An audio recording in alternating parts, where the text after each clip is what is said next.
A very warm welcome to Rita Wuebbeler. Lovely to have you with me on Leadership to Go. Thank you so much, Pari. I'm happy to be here. I know we coordinated our glasses together today, right? So we both have red glasses. And We the outfit actually, too.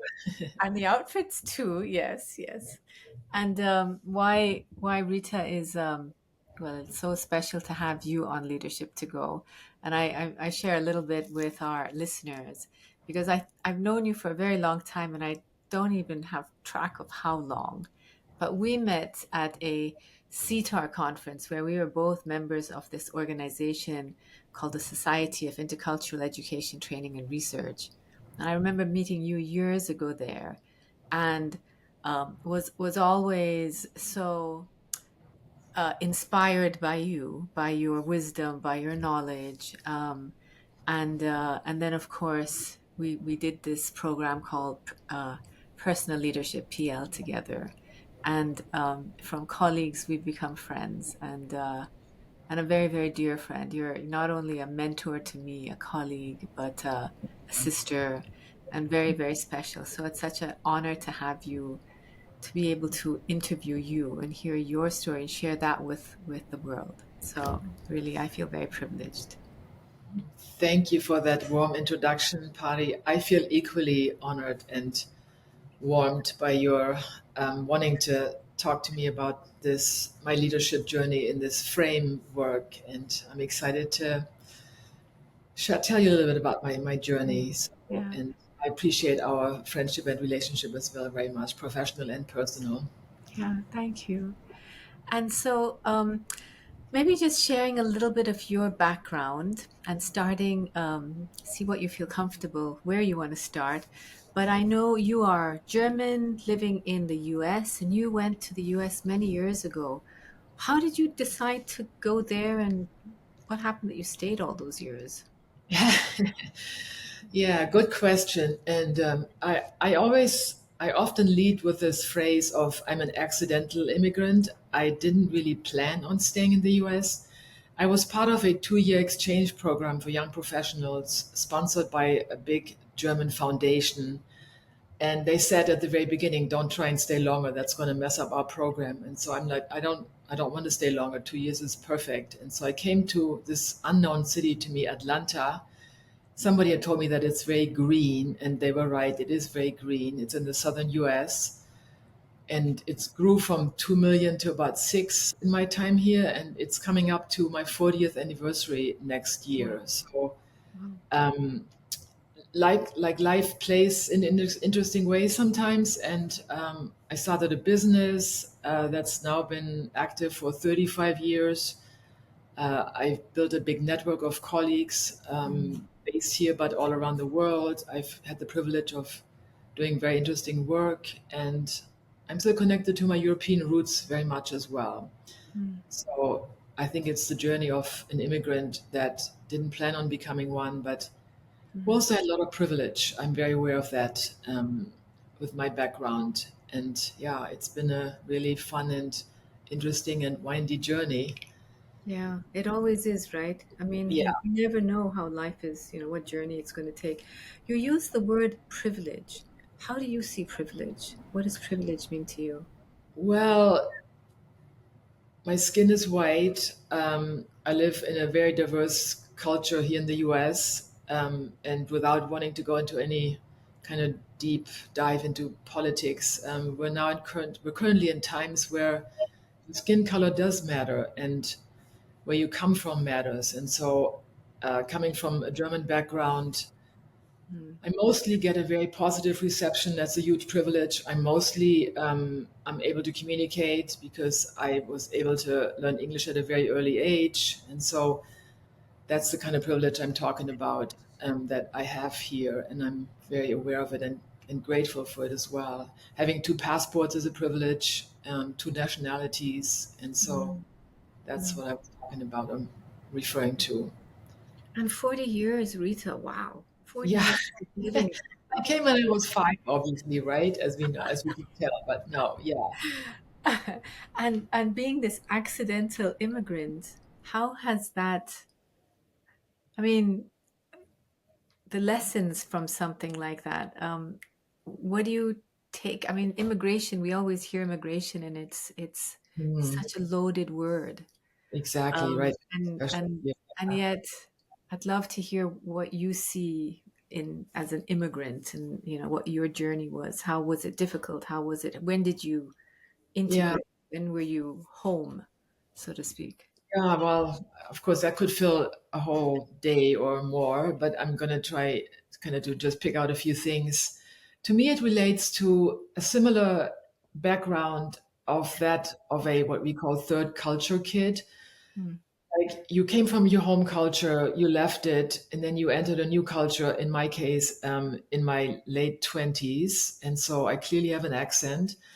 Um, but you always want to fit in because you need to make it work somehow, right? And so you adapt, but you kind of don't fit in the old culture anymore totally, and you don't fit in the new culture totally because you're missing references and mm, so forth. So that's a bit of an in-between existence. It also allows you to have a really wider perspective on things, and you have a lot more tools at your disposal to communicate, to connect to people.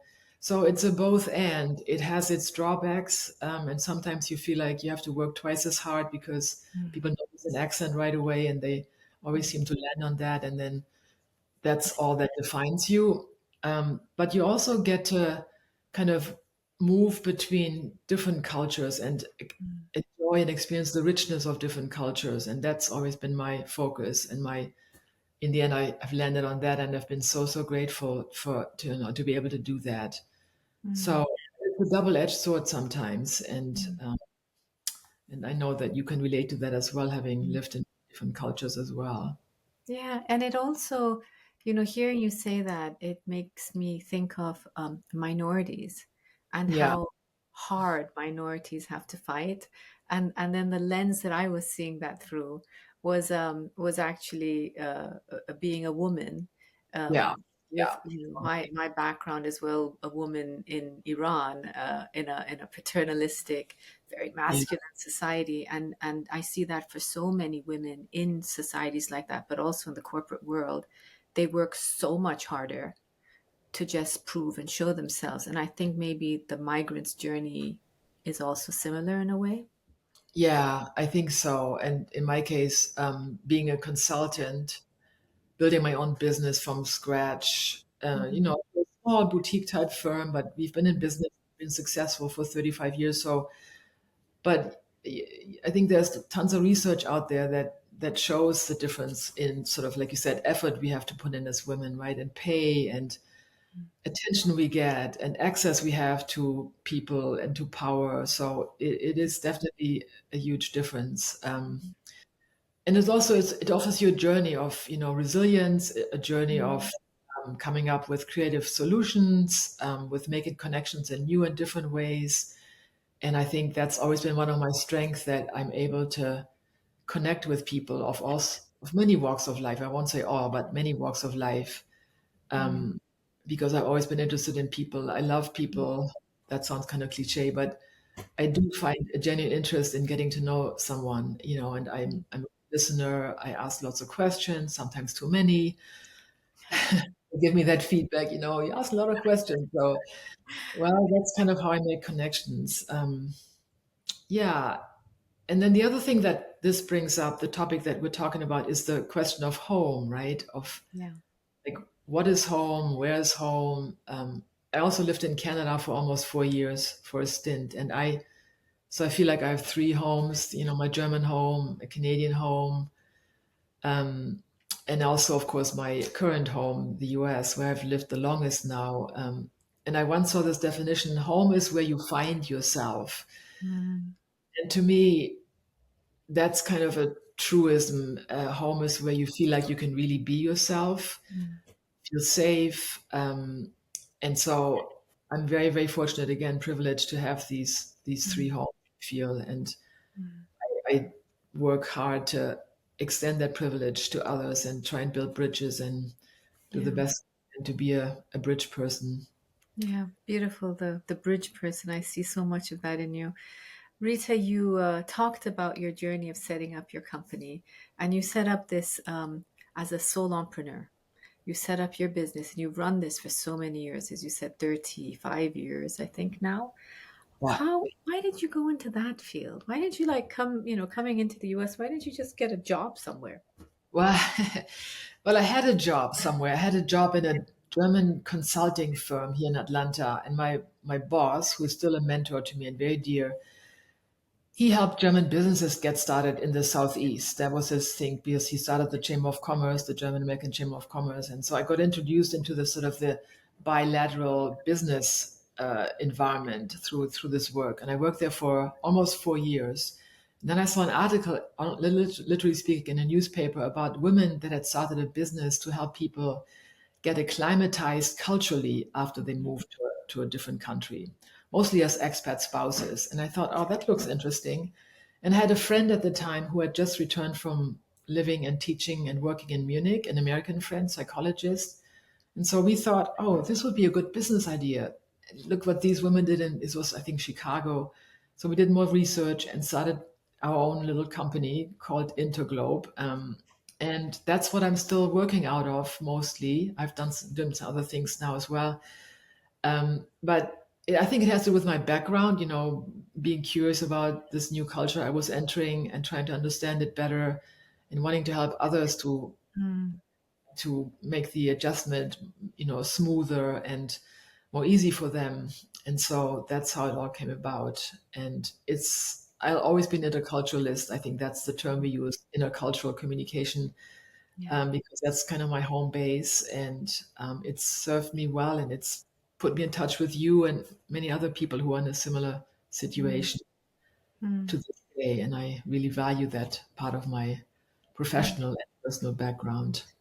It's so interesting you use the word interculturalist. I don't use that often, as often anymore, but I Uh, remember years ago I always used to say I'm an interculturalist. And right. I think hearing you say that, I wonder if it's the curiosity about cultures. I wonder it's because we have had this hardship of navigating culture, and it's almost like there is this different lens you're looking through the world at, of Yeah. diversity and difference, and as you say, trying to be a bridge builder.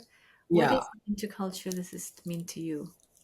Well, it means exactly that, to be a bridge builder, to be curious, to not have all the answers, to be able to, or to be willing to step into something that's unknown, to, Mm, to fail, and to kind of still also have self compassion and to realize this is not an easy journey.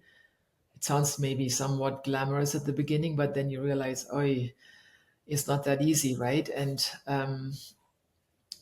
it's the in the end it's the way to live a life that feels authentic to you and also recognizes the different parts that have come across your path and that have you integrated into your life.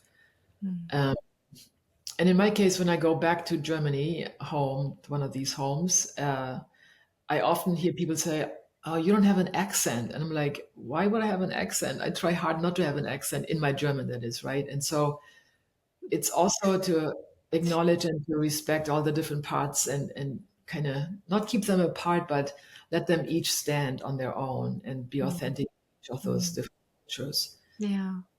That is So, that's beautiful. You're saying the accent, and I'm thinking, I have an accent when I speak well, Persian. I'm I like, always oh. say, you know, people when people apologize, I always say everyone has an accent, whether you've never lived your hometown, then you have a hometown accent. So it's just, Mm. Yeah, yeah. yeah. Rita, I do want to go into the solopreneur journey, but before I do, we talk so much about asking our clients and leaders we work with about who is an inspiration to them.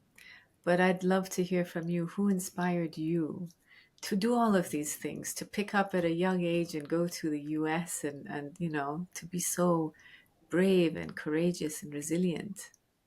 Who was your inspiration? Thank you for asking that question, Pari. It's interesting because the person that I'm going to name, who is my mother, was not happy that I left. I mean, obviously, I was her only daughter. She's gone now and has been for a while.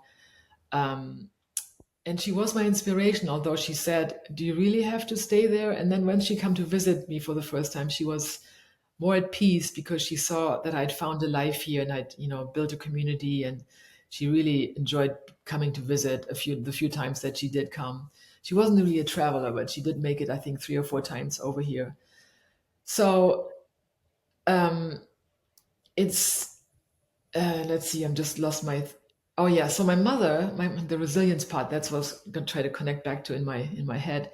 My mother was a very resilient, person. She was born in 1923, so she went through World War II as a young adult Mm. in the country in northern Germany, living or working in a small village bank at the age of 16, and then going through various experiences post-war, marrying later in life, having 2 children, and then having this long career as a bank employee, never in leadership, but always sort of in supportive roles. But she was the soul of this bank, right? And she, to this day, when I go to this bank, honestly, people know who I am and know my mother's name. And even though she's been gone for like 10 years now, or more than that even. So her resilience, her persistence, her community spirit, all those things I think I've gotten from her, and I'm very grateful to her. And her sense of humor, she was always, even despite her burdens that she was carrying around, health wise or otherwise, she was always in a upbeat mood and stayed positive. So yeah, she's one of my biggest inspirations, I would say, on this journey. And I remember, so I don't know the whole story to this, but I remember something about socks. Oh, right, right, right. I wish I had brought a pair. Yes, my mother was a very, very, very skilled knitter. And so she knitted these socks, and she found this type of wool that kind of gives you this incredible pattern and these very bright colors. And so she must have made hundreds of these socks. And I would just say, Mom, can you make some more socks? And she loved doing it. And so I imported the socks without getting ever paid for it. But I gave all these friends of mine socks. I hope that you have a pair. Maybe I brought you one when I visited you. But yeah, they will outlast her, I think, and me, because they're all around. And many of my friends have these. We call them Anna socks because that was her first name. That's so And beautiful. it gives me Yeah. pleasure to say, yeah, Yeah. It's funny I know the memories and what it is that inspires us in a person. You connected that so well, her resilience, her persistence, her community spirit. And I love how these live throughout the generations. It's so beautiful to see that. These are the values that we take yeah, forward, right, perhaps. yeah, And in I am still going to come back to InterGlobe, but there's so much of your journey which is so interesting. And part of your own journey, I know from the time I've known you, has been, I think probably since I've known you, you've always been a Buddhist. You've always been very into mindfulness. How did that start? Where did that come from? yeah. So you know that sometimes they say that you choose the job that you need to most learn about. Like a psychologist needs psychological help sometimes, or something along those lines. So I think my journey into a more mindful lifestyle, and then later on to becoming a Buddhist, had to do with my need to find more balance. I can be quite intense. I can forget my sort of boundaries sometimes, and work too much, too late, too intensely.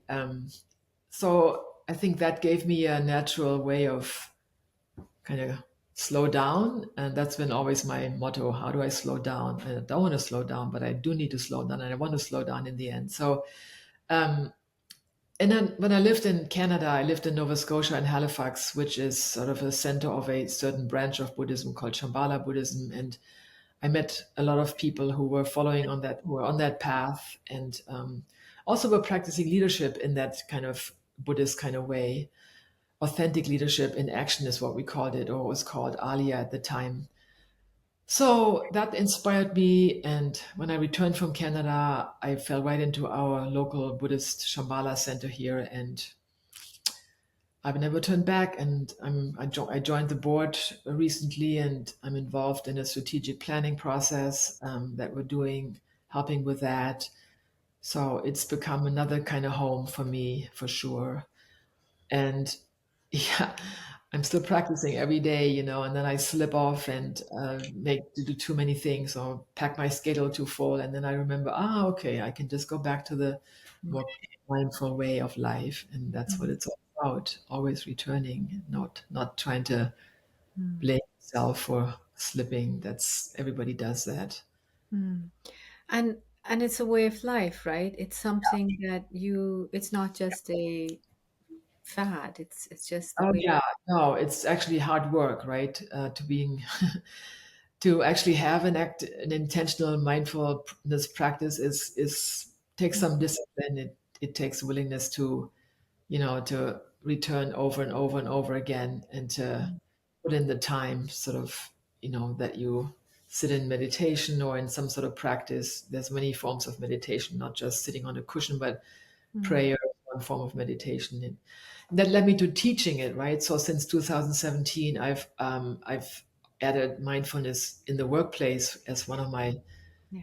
offerings, and it's been really so rewarding and quite successful. And then Mm, about 5 years ago, I started a 2-year program to become a certified mindfulness meditation teacher. And so now I have that little piece of paper, which is, of course, only a piece of paper, but it's given me access to another community of mindfulness practitioners and mm, consultants and coaches who use it in their work yeah. as well.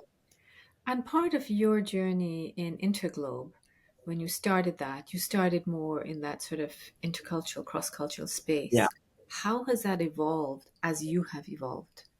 Well, I think for many of us that started out in intercultural training, we then would be asked by our clients, often global companies, hey, this person that you worked with who just moved here from XYZ country, could you perhaps coach them a little bit more? They seem to need a bit more help, especially as they're going their leadership journey in this new culture. And so I kind of became an intercultural coach. And then right now, I feel like I would define myself more as a leadership coach. Mhm. So I added that, and I've done many leadership programs, like 2, 3 day long programs for groups of leaders in big corporations, mostly European based, over the past 10 years. Um, so it's moved from intercultural facilitation work to leadership development work, and that Mm, then moved into coaching. So those are the three things, and at the end of the mindfulness work that I'm currently engaging in.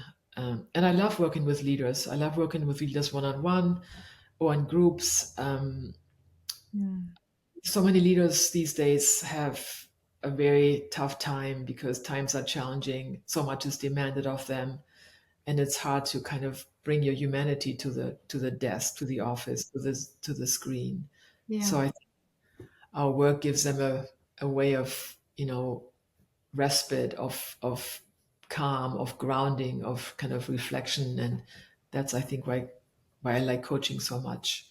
Yeah, and it's interesting. Why I asked that question is, I think with our experience as we grow, um, it's I find also maybe from starting from the intercultural, moving to the leadership development. Um, I think there are also things that we are more interested in. We sort of see how the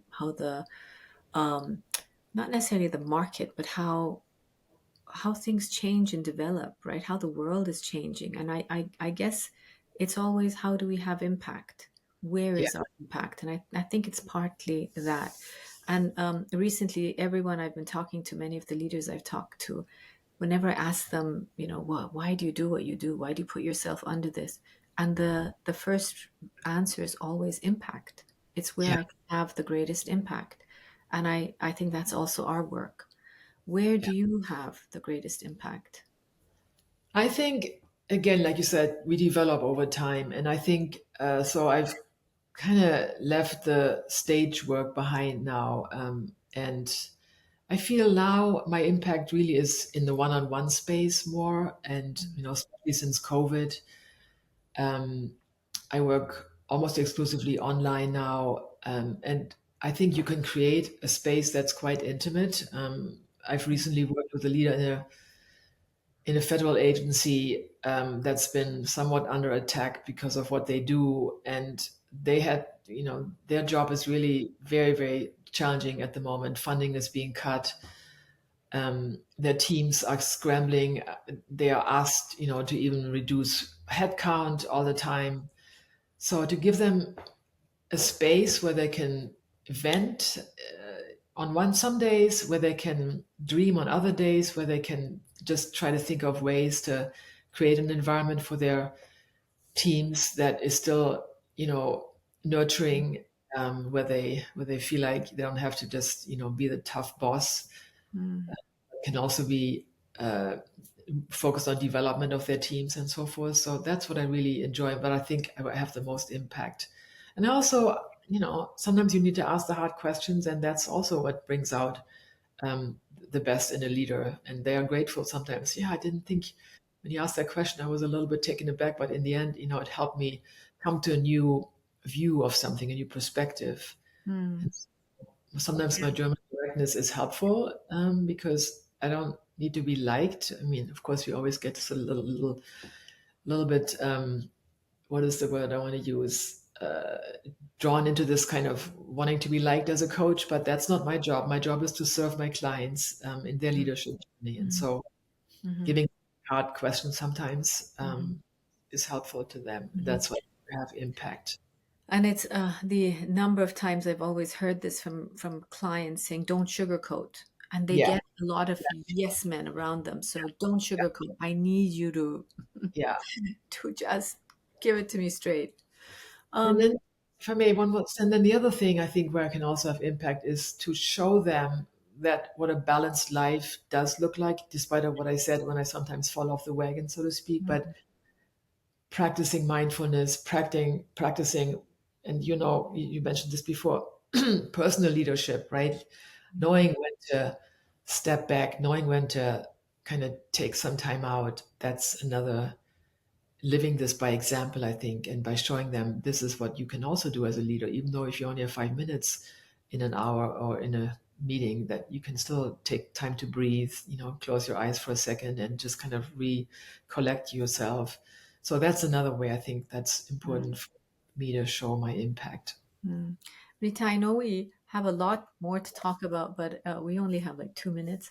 So I'm going to end on a question that if you had, okay, well, I have two questions, but you have to give short answers. Yes, all right, try to. One is if you had a wish for leaders, what would it be? That they feel empowered to be who they are. They have self compassion and lead with integrity and lead with love. Hmm, thank you. That was a And nice answer. question? You have a The other second? question is actually for aspiring the youth who are still trying to find their way and sometimes confused and lost. And what would your advice be to them? Don't give up. Keep asking questions. Keep asking for help and mentoring, and offer what we now call reverse mentoring because older leaders need it.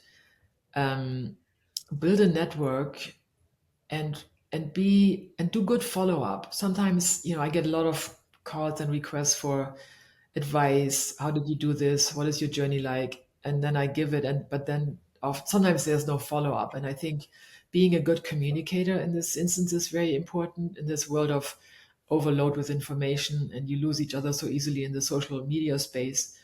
But be consistent is important. Be consistent, persistent, follow up, keep asking for help, and offer what you have to offer and just be who you are.